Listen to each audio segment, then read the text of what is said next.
Yo, yo, yo. So this is your boy, Charles, aka Charlonsky. You're welcome back to the Gunner Cast, Gunners for Life, where we discuss everything Arsenal, everything Gunners, and other general football. And so this we're in the international week. Yeah. So some players have gone for the international. So while we'll be waiting for them, we'll be discussing our content, our last match in against Porto. That's what we'll be talking about. We'll look at Porto, how we beat them, some couple of things. Ateta's masterclass. That's what we'll be talking about first. That's Ateta's masterclass. Ateta produced a masterclass in that he helped he galvanized the team. He looked at their strategy. Porto, big ups to them. Very, very well drilled. The way they played us, very well drilled. They played exceptionally well. That's about Porto. In fact, to me, that's like the hardest match, the toughest match. Other matches, yes, we've been having creating chances and all of that, but this one, the over the two legs, it was just very, very difficult to go by. But thank God we came through. We'll look at how we did that, how we came through. So first off, like I said, Ateta really did a very, very good job in doing that. He did a great job in achieving that. Yeah, so that's Ateta. Then Porto, big ups to them. They really played very, very well, very compact. They didn't give us space to walk at all. Big ups to Wendell. Wendell had, that's their left back. He had over 16 defensive recoveries, as in more than double of and even the second person, the next person. He did very well. The guy that marshaled Saka, he marshaled Saka to the floor like every other thing. He frustrated Saka, and from that Saka Odegaard's wing, it was so compact that they couldn't penetrate. They couldn't do much there. Those people were quick in their own third half, in their own half of the midfield. They played us. They made it really difficult for us. Arsenal normally plays with space. These people, they did not give us that space. In time, they recovered as fast as possible. So the list of space we didn't see. We didn't see. So that was one of our difficulties in that match. I pray that this man learns from it. Yeah. So we look at Trossard. Trossard also kind of lagged off in the game.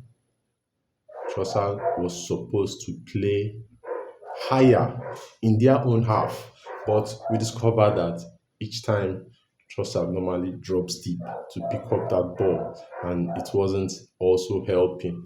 Now look at the only chance they exploited that other space where Trossard now played so deep.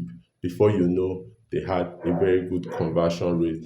There the goal came. Just one time that Odegaard went there, played that through pass, the goal came. We look at Odegaard's tactics, it changed as well from the first leg to the second leg. The first leg, Odegaard was in our deep space, picking up the balls to dominate play, which did not materialize much. Then Ateta actually watched that style and just told Odegaard, "Yeah, you know what? Play from your own final third. Sorry, play from the attacking half. Just don't worry about your own half. They'll pick the ball when it gets to you. Just distribute it as much as possible." So that was Odegaard's style. This other time he played most of the game in their attacking third.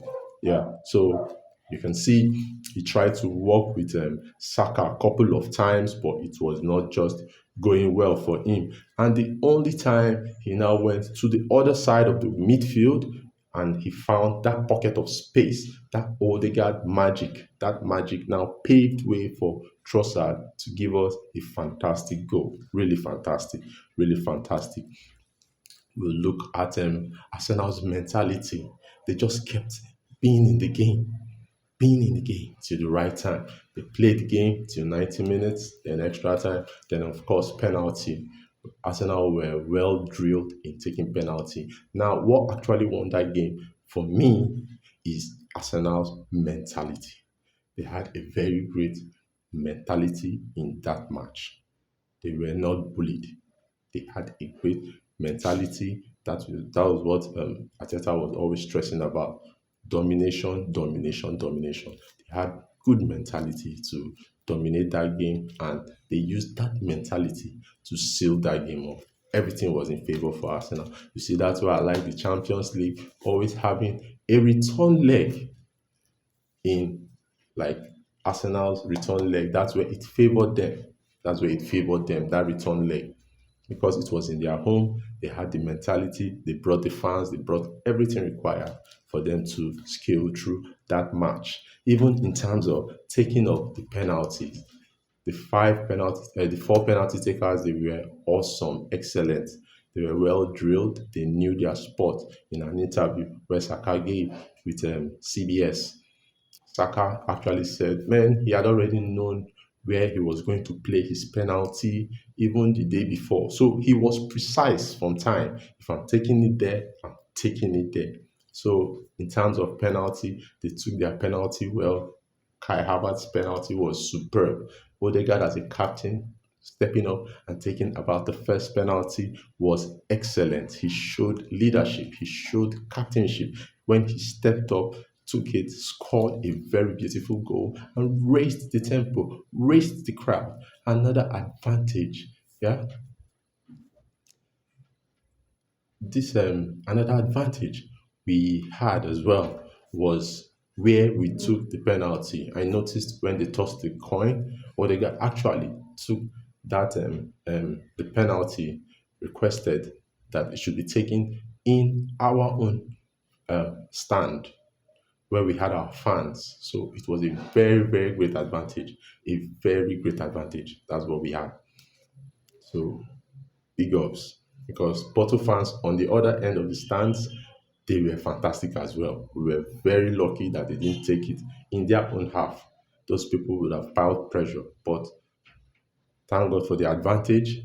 We took the advantage and we took first in the penalty taking. So it was very fantastic. So we took that penalty, we delivered it, and game on. So that's that. Another thing I would like to highlight was Kivio's defending. It was solid, very awesome. The only time Kivio was beaten to the full 90 minutes, and even the extra time, as hard as Porto was, they dribbled him only once. They got past him only once. Apart from that time, I didn't see any time they actually get past him in that match. Kyrgios was fantastic. Like, he was one of the boys that stepped up their game in that match. The others were kind of below par though, like the other centre backs, Saliba and Gabriel Magalhaes. They were kind of error prone. They were doing some things that were not just clicking. But Kivio stood up and stood still. Even there was a superb defending where Raya made a save, and Kivio had to shade the striker that was coming to poach that ball. Kivio shielded that ball and removed that ball. Thank God it was just offside, but he did fantastically well as well. So that's superb. That's superb. So we'll be moving. I also noticed very one important thing: the tips they gave Raya. The tips they gave Raya in that match before he took the penalty. As soon as it was time for penalty, the penalty coach, big ups to you. He was prepared. So Raya went. Ramsdale followed him, was looking over his shoulder if anybody was kind of looking how he will what would be going on there. But the penalty coach came, told him to be precise, dive direct to an angle. So that also helped him. It's like they studied the Porto possible penalty takers and had told him that this is where you should dive to. So it made it so cool. The penalty made it so cool, eased our pressure. Big ups to Raya. Raya did fantastically well. I loved what he did. He really did superbly well. So big ups to Raya. Raya just saved the day, saved the game, ended everything on a high, and it was fantastic. It was fantastic. Yeah. So basically, that was about the Porto match. So we'll move on to Bayern Munich. Now in the Champions League, the next the that Friday we were drawn with Bayern Munchen. Super team. But this season they've been faltering, but not that much. But lately it's like they've been picking form. So Arsenal has to be very wary. Bayern has a superb record about Arsenal. But you know what? This is not the Arsenal of some years back. The last time they met us, you know the drill. 10 to an aggregate. It's very embarrassing. Wow. So, but this is not that Arsenal. This is a very great team. This Arsenal is a very great team. So we'll be looking at how all pan out. My own take is I'm not really happy that the first leg will be at the Emirates. If the first returning the second leg was to be at Emirates with their fans not in the pitch, I would have said, okay, Arsenal will use that advantage clearly to go through to the next round. But unfortunately, we have to play at the Emirates for the first leg, and also Bayern Munich fans have been banned. I think as a result of throwing flares in the last match against Lazio. So I don't think, uh, I think their fans will not be in the stadium. So with that said, Arsenal have a very huge advantage. It will be nice if they can get couple of goals. If they can beat Bayern comfortably by 4 goals to nil, which I believe they can, it will be a massive step. Because look at it, even in the return leg, Arsenal is very more coordinated in defense in the returning leg when they travel away to teams. They are very coordinated. They tend to not concede as against when they are in their own home, in their patch.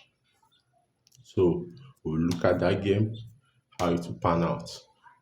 I'm really excited. I'm really excited that we're playing Bayern, and Bayern is not on their best form right now. And Arsenal is fantastic. We just have that to bring in that mentality and also the belief. As long as we have that belief and we play how we normally play without fear, I think we'll get past this one. At least this is not going to be as tough as FC Porto in terms of defending compactly, because I know definitely Bayern will want to come out and play their ball knowing that they are Bayern, but wow, we will shock them. So basically, that's with that, then the return leg, we'll see how it pans out. I pray Arsenal goes through, and the winner of that match will meet either Real Madrid or Manchester City. What a match! What a match! That is also a big, huge match. So we'll just do our own bit. We'll take one game at a time. As we have said, we'll take one game at a time. So we'll look at how that will pan out. So that's it, guys. I'll be doing more videos. Like I said, like, share, and comment. Encourage your boy. Yeah, so I want you to have a nice day, have a nice time, have a nice weekend ahead. Enjoy the international. My next video, definitely, we're talking about Man City, the preview, and what has to be done or how we can get past that and the way forward. April, we're going to be a fantastic month. We come into March, then April, we have run of games. We have run of games. We'll look at all those things. We'll discuss it based on the Arsenal. So do have a nice time. Enjoy my video. Like I said, please like, please comment, please subscribe, and also share. Share, all right? Your take, please. I really appreciate it. Man, thank you, man. Going out for life. All right. Peace.